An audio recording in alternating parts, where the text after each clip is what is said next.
नमस्कार, आदाब, सत श्री अकाल। मैं हूं ऋतिक मिश्रा, एक बार फिर से आप लोगों के सामने आया हूं।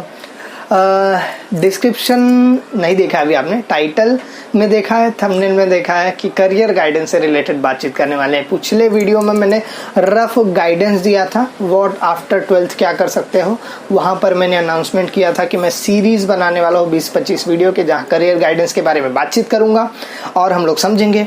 और उसके बाद बहुत सारे स्टूडेंट्स का कमेंट आया, जिसके बाद मैंने ये डिसाइड किया कि चलो let's start with the pharmacy section. बहुत सारे स्टूडेंट ने मैसेज किया कि सर चैनल पर फार्मेसी का वीडियो नहीं। मैंने बोला ठीक है। अब फार्मेसी के अंदर भी डिवीजन से बच्चों ध्यान से सुनो, 12th के बाद की बात कर रहा हूँ मैं।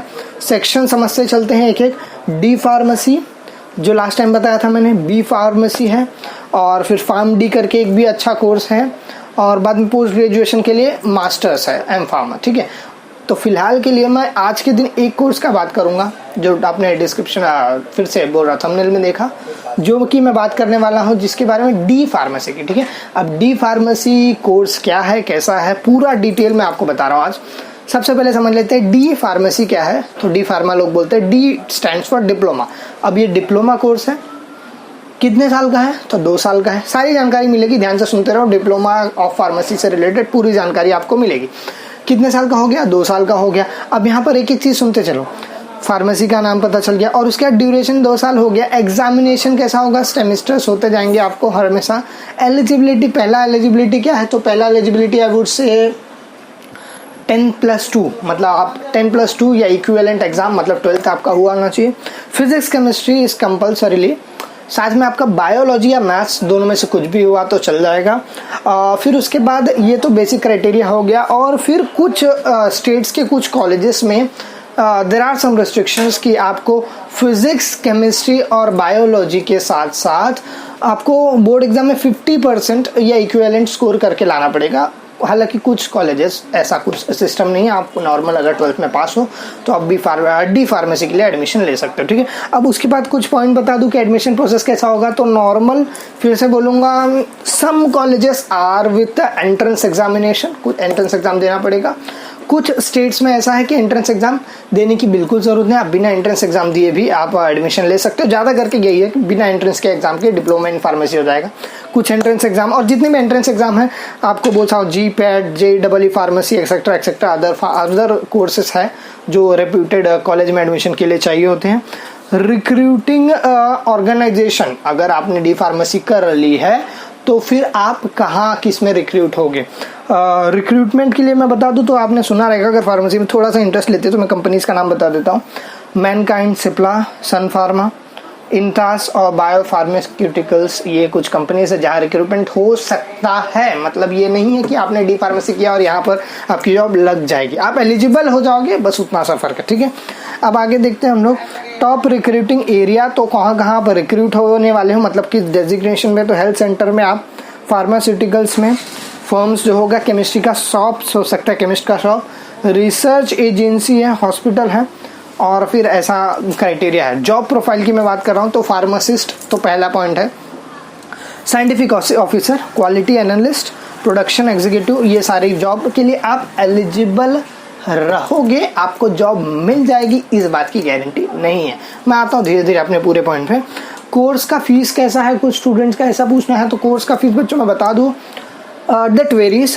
एक गवर्नमेंट कॉलेजेस का सेक्शन होता है, एक प्राइवेट कॉलेज का सेक्शन होता है। Government college aided section as usual fees बहुत कम होगा, जहाँ पर अप्रोक्सीमेटली आपको 15 से 20 हज़ार एक साल का मनी अमाउंट रहेगा, 20,000 अप्रोक्सीमेटली, जिसमें पूरा 1 साल खत्म हो जाएगा। दूसरे साल के लिए फिर से उतना ही पैसा देना पड़ेगा। वही अगर प्राइवेट कॉलेजेस का बात करूँ तो दैट रेंजेस, कुछ कॉलेज का 70 to 80,000 है, फिर कुछ कॉलेज का 1 लाख है, कुछ कॉलेज का 1.5 lakh up to some extent है। That depends on the grade and degree of the college reputation and other things. ठीक है, तो ये बहुत क्रिस्टल क्लियर हो गया कि फीस कैसा है। गवर्नमेंट कॉलेज में एडमिशन के लिए दमदार मार्क्स चाहिए।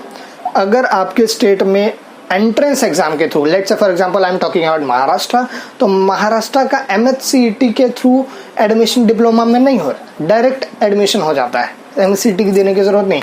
तब यहाँ पर आपको बोर्ड्स में अच्छे स्कोर लाने पड़ेंगे, तब जाके आप टॉप के कॉलेज के टॉप के सीट्स में मिल जाएगा आपको सीट्स, ठीक है।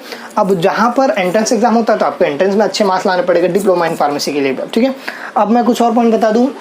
2 साल का कोर्स है, नाम से ही मालूम पड़ रहा है, बहुत ईजी है, कन्वीनियंट है। कोर्स में कर है क्या, तो कोर्स में आपको बेसिक पढ़ाएगा क्या, मतलब आपको रफ आइडिया होना चाहिए कि हम पढ़ेंगे क्या। तो मैं उसके रिलेटेड एक पॉइंट बता देता हूँ कि फार्मेसी सॉफ्टवेयर प्रैक्टिस को आपको बताया जाएगा, सेफ प्रोसेसिंग और प्रिस्क्रिप्शन के आइडिया में बताया जाएगा, कंपाउंड टेक्निक्स बताएंगे, और उसके बाद रिकॉर्ड मेकिंग बताएंगे, कम्युनिकेशन और बाकी चीज़ें। और यहाँ पर और ध्यान से सुनो, कुछ बहुत माइनर सी बेसिक सी चीज़ें बताएंगे, मतलब आपको एकदम टॉप लेवल, क्योंकि फार्मेसी के अंदर सबसे इन्फीरियर लेवल का कोर्स है ये, ठीक है। अब उसके बाद डी फार्मेसी के टॉप इंस्टीट्यूट कौन से हैं, तो जितने फार्मेसी के इंस्टीट्यूट हैं बड़े बड़े सब जगह डी फार्मेसी तो होता ही है। जिसमें से टॉप का नाम ले लो तो एक मणिपाल ले लो, JSS कॉलेज ऊटी में है, DIT यूनिवर्सिटी है, ICT one of the tough brilliant college in Mumbai, ठीक है। तो ऐसे कुछ कॉलेजेस हैं। अब मैं इसमें और बता दूं, एलिजिबिलिटी का तो डिस्कशन कर लिया, एडमिशन प्रोसेस का डिस्कशन कर लिया, एंट्रेंस एग्जाम में होता है। कोर्स का सिलेबस क्या है, तो 2 साल में सिलेबस डिस्ट्रीब्यूटेड है, मोस्टली फार्मेसी से रिलेटेड और केमिस्ट्री से रिलेटेड सब्जेक्ट्स होने वाले हैं। 1-2 के नाम अगर पढ़ दूं मैं, तो फार्माक्यूटिक्स और pharmaceutical chemistry, pharmacognosy, human anatomy physiology है, फार्मेसी है, ये फर्स्ट ईयर के सब्जेक्ट्स हैं। सिमिलर सेकेंड ईयर में है, बस एक्स्ट्रा टॉक्सिकोलॉजी, जूरिस्प्रूडेंस और थोड़ा मैनेजमेंट और हॉस्पिटल क्लिनिकल फार्मेसी, ये थोड़े सब्जेक्ट एक्स्ट्रा है। ये कुल मिला के 2 साल के सब्जेक्ट्स होंगे आपके। बुक्स क्या है, तो बुक्स आप एडमिशन ले लेना तो मेरे से पूछना तो बता दूंगा, अभी रिक्वायरमेंट नहीं है बुक्स की। करियर का प्रोस्पेक्ट क्या है, जॉब क्या है, तो जॉब में बता दूं तो आपको गवर्नमेंट हॉस्पिटल्स में जॉब लग सकती है, क्लिनिक में, private hospitals, private drug stores मतलब मेडिकल शॉप्स, केमिस्ट का शॉप, ठीक है, कम्युनिटी हेल्थ सेंटर, ठीक है, कम्युनिटी हेल्थ सेंटर में भी रिक्वायरमेंट है। अब ये लिस्ट जो मैंने बताया, यहाँ आपको जॉब लग सकती है, आप एलिजिबल हो, इसका मतलब ये नहीं कि आपको डी फार्मेसी करते ही तुरंत जॉब लग जाएगी, ठीक है। ये मैं बार बार इसलिए बोल रहा हूँ, उसका रीज़न ये है, सबसे पहले तो मैं बता दूँ कि क्यों आपको, ये मेरा ओपिनियन है, हर वीडियो के बाद हर करियर गाइडेंस में मैं अपना ओपिनियन भी रखूंगा, आपको सिर्फ फैक्ट की बात नहीं करूंगा, ओपिनियन भी ज़रूरी है, मेरा पर्सनल गाइडेंस। उसमें देखो ऐसा है, अब आपको फार्मेसी करनी चाहिए या नहीं करनी चाहिए, तो फार्मेसी गो फॉर इट, कोई प्रॉब्लम नहीं है, एवर डिमांडिंग है, एवर ग्रीन है, रिक्वायरमेंट दवा का, फार्मेसी का हमेशा होगा इन एनी केस, ठीक है। मेडिकल फील्ड का एक इम्पॉर्टेंट एस्पेक्ट है। दूसरा चीज़ मैं बताऊंगा कि उसमें वेराइटी ऑफ कोर्सेस है, D pharmacy, B pharmacy, PharmD, जैसा मैंने पहले बोला था। तो डी फार्मेसी डिप्लोमा है, तो जितने भी डिप्लोमा कोर्स होते हैं सबके सब एकदम इन्फीरियर होते हैं, इन्फीरियर मतलब सबसे स्टार्टिंग लेवल के, ठीक है। अब मैं आपको एक बात और बता दूं कि आप डी फार्मेसी के बाद आगे क्या स्कोप है, तो डी फार्मेसी के बाद आप बी फार्मेसी कर सकते हो, लैटरल एंट्री हो सकता है, मतलब डी फार्मेसी की आपने लैटरल एंट्री बी फार्मेसी में कर सकते हो, लैटरल एंट्री आप फार्म डी के कोर्सेस में भी कर सकते हो, ठीक है। लैटरल एंट्री क्या है वो मैं बताता हूँ, सुनो। 2 साल का आपने इधर डी फार्मेसी किया है, इधर आपका कोई तो फ्रेंड, लेट्स से आप हो और आपका फ्रेंड है, ठीक है। आप एडमिशन ले रहे हो डी फार्मा में, आपका फ्रेंड एडमिशन ले रहा है बी फार्मा में, बहुत साफ तरीके से समझो।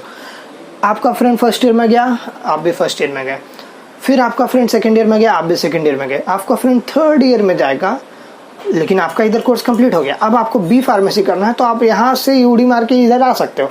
बट द पॉइंट इज, आपका फ्रेंड जहाँ पर जाएगा उससे आप 1 साल पीछे रहोगे।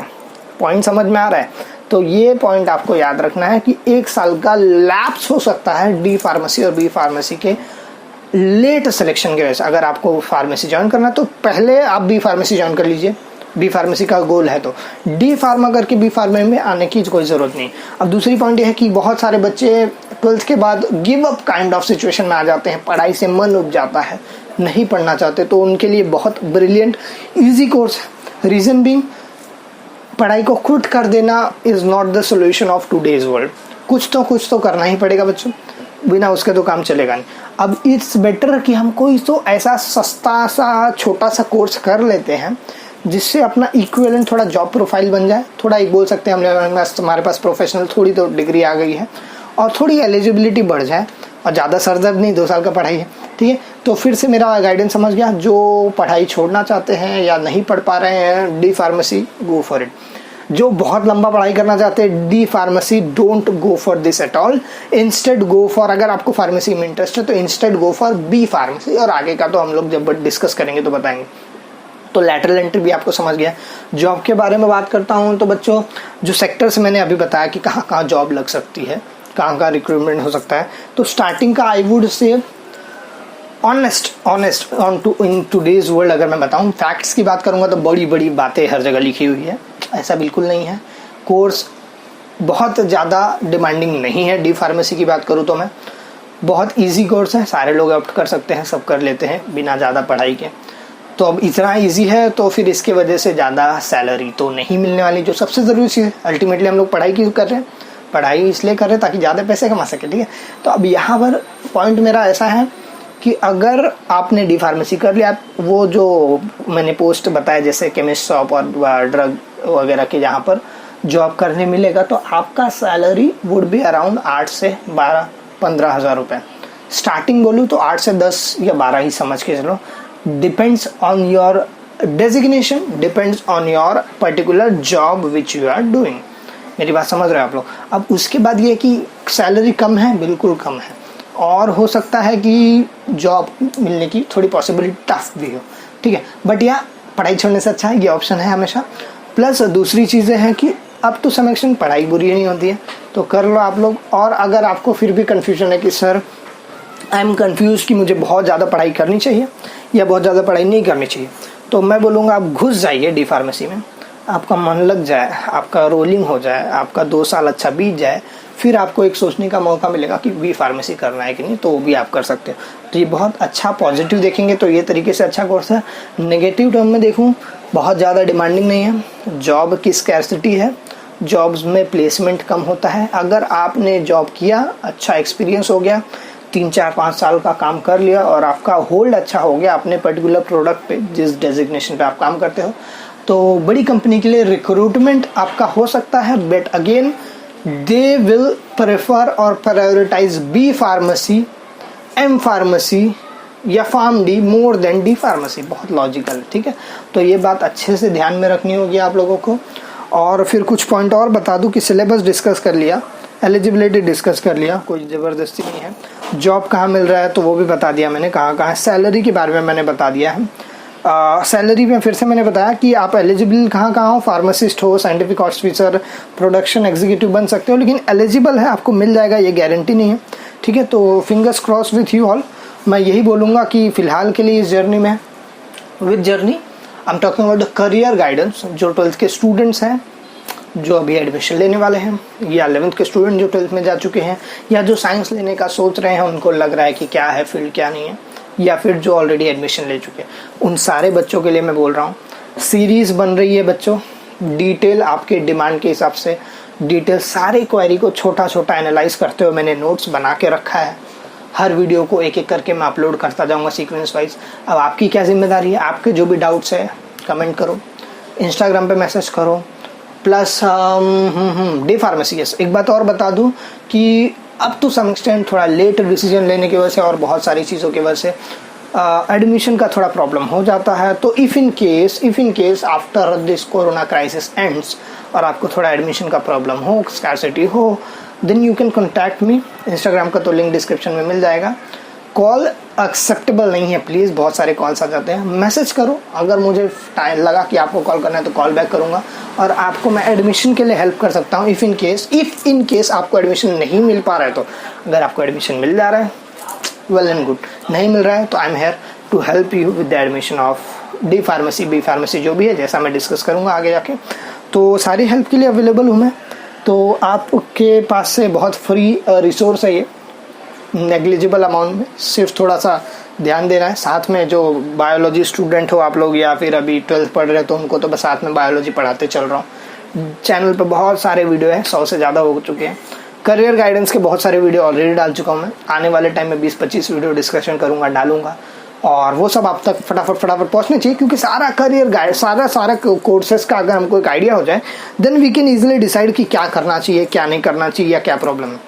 जो मुझे एक्चुअल में, मैं जब 12th में था तो मुझे खुद इतना सब आइडिया नहीं था, ठीक है। तो I am here for you all, तो make the most of it.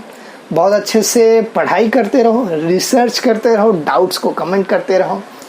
तब तक के लिए बहुत अच्छे से फोकस करो, हेल्थ का ध्यान दो। मिलते हैं हम लोग नेक्स्ट टाइम। धन्यवाद।